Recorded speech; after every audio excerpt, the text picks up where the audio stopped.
تمام سننے والوں کو میری طرف سے السلام علیکم۔ آج ہم ایک چھوٹے سے موضوع میں بات کریں گے۔ اعمال صالحہ میں جلدی کیجیے۔ ترمذی شریف کی حدیث ہے، حدیث نمبر 2306۔ سیدنا ابو ہریرہ رضی اللہ عنہ سے روایت ہے کہ رسول اللہ صلی اللہ علیہ وآلہ وسلم نے فرمایا، 7 چیزوں سے پہلے اچھے اعمال جلدی کرو۔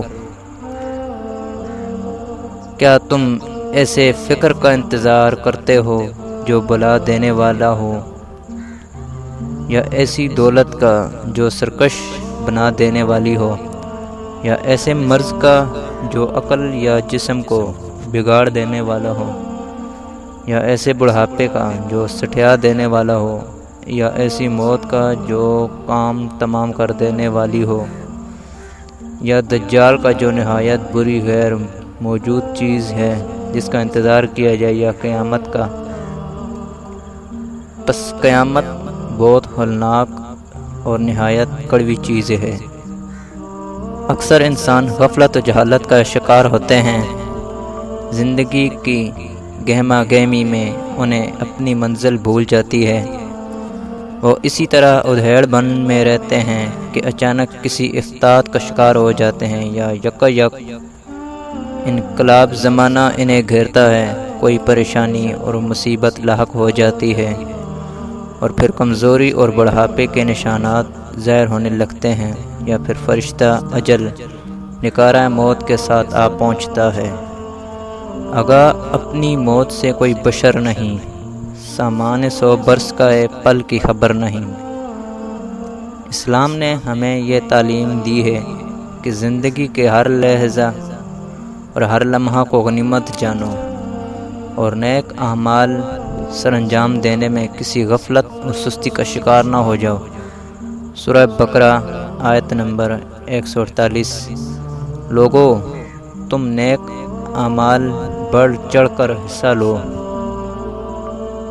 لوگو، تم نیک اعمال میں بڑھ چڑھ کر حصہ لو۔ رسول اللہ صلی اللہ علیہ وآلہ وسلم نے زندگی سے بھرپور فائدہ اٹھانے کی نصیحت ان الفاظ میں فرمائی۔ ترمذی شریف کی حدیث ہے۔ اس حدیث کو شاعر نے بڑے خوبصورت اشعار میں قلم بند کیا ہے۔ غنیمت ہے صحت علالت سے پہلے، فراغت مشاغل کی کثرت سے پہلے، جوانی بڑھاپے کی زحمت سے پہلے، اقامت مسافر کی رحلت سے پہلے، فقیری سے پہلے غنیمت ہے دولت، جو کرنا ہے کر لو کہ تھوڑی ہے مہلت۔ دراصل تندرستی اور فرصت کسی انسان کے پاس 2 اتنی بڑی نعمتیں ہیں جن سے بھرپور فائدہ اٹھا کر ہی وہ کامیاب انسان بن سکتا ہے، اور فرصت کی قیمتی لمحات ہی اس کے لیے نیک اعمال کا سرمایہ مہیا کرتے ہیں، جو اسے دنیا اور آخرت میں سرخروئی عطا کرتا ہے۔ مگر افسوس کہ اس سے اکثر و بیشتر انسان غافل ہیں۔ جناب رسول اللہ صلی اللہ علیہ وآلہ وسلم نے اسی حقیقت کی نشاندہی اس طرح فرمائی۔ سیدنا ابن عباس رضی اللہ عنہ سے روایت ہے کہ رسول اللہ صلی اللہ علیہ وآلہ وسلم نے فرمایا، 2 نعمتیں ایسی ہیں کہ بہت سے لوگ اس سے فائدہ اٹھانے سے قاصر ہیں، تندرستی اور فرصت۔ بخاری شریف کی حدیث ریاض الصالحین عربوں کی لکھی ہوئی کتاب سے حوالہ دیا گیا ہے۔ یہ بھی حقیقت ہے کہ نیک اعمال سر انجام دینا مشقت طلب اور مشکل ہے، مگر ان کا انجام راحت و سرور ہے، جبکہ برے اعمال کی طرف بڑھنا آسان اور لذیذ ہے، مگر ان کا انجام تلخ اور جان لیوا ہے۔ قرآن نے یہ بات اس طرح بیان کی ہے۔ سورہ لیل آیت نمبر 5 سے 10 تک۔ جس نے اللہ کی راہ میں دیا اور تقوی اختیار کیا، ہر وقت اور حال میں اللہ تعالیٰ کی معصیت سے بچتا رہا اور بھلی باتوں کی تصدیق کی، تو ہم اسے آسان راہ پر چلنے کی سہولت دیں گے۔ اس راہ میں طمانینت اور سرور ملے گا، اور جس نے بخل کیا اور بے پرواہ بنا رہا اور بھلائی کو جھٹلایا تو ہم اسے تنگی کی راہ پر چلنے کی سہولت دیں گے۔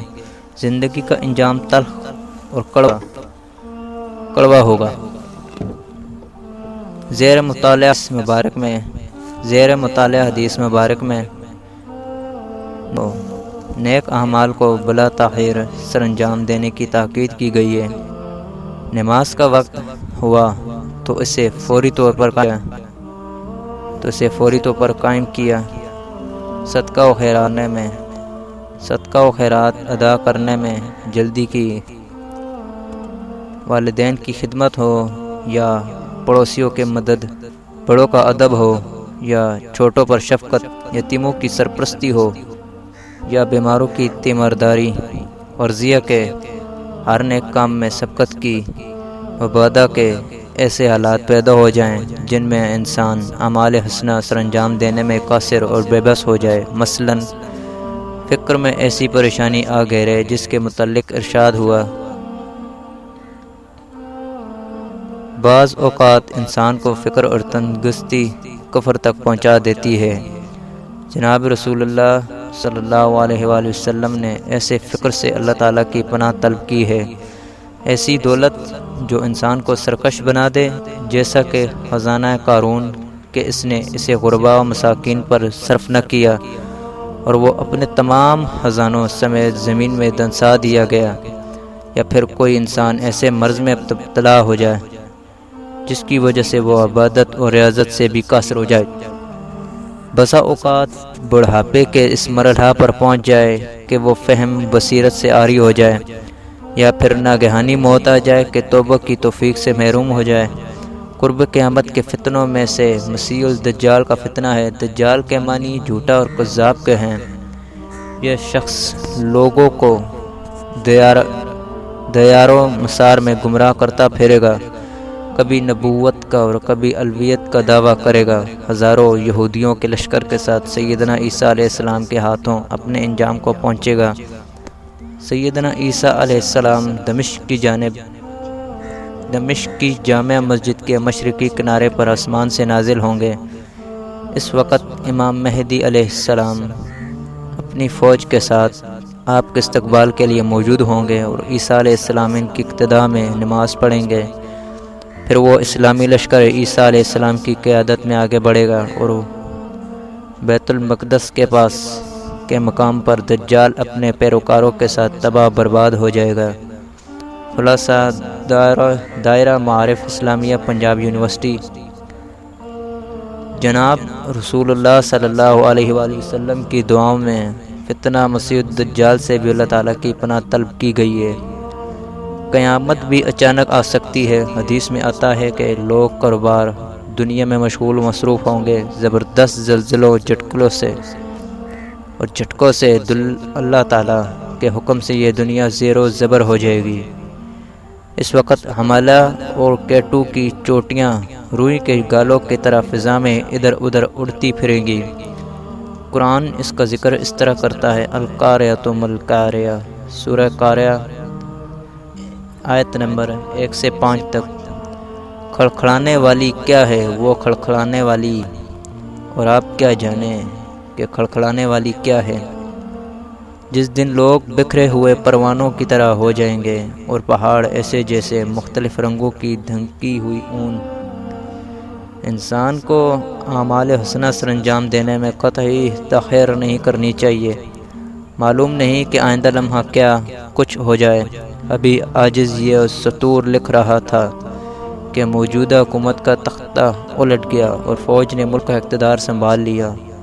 معزول حکومت نے تقریباً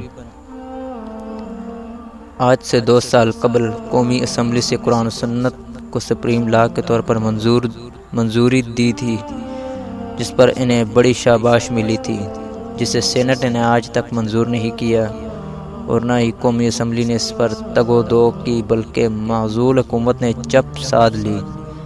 شریعت کا قانون نافذ ہو گیا ہوتا تو آج شرمندگی کا سامنا نہ ہوتا، اور ہر شخص اپنے حقوق سے امن اور سکھ کی زندگی گزارتا۔ دعا التجا ہے، اللہم انی اعوذ بک من عذاب القبر وفتنۃ الدنیا وفتنۃ المسیح الدجال۔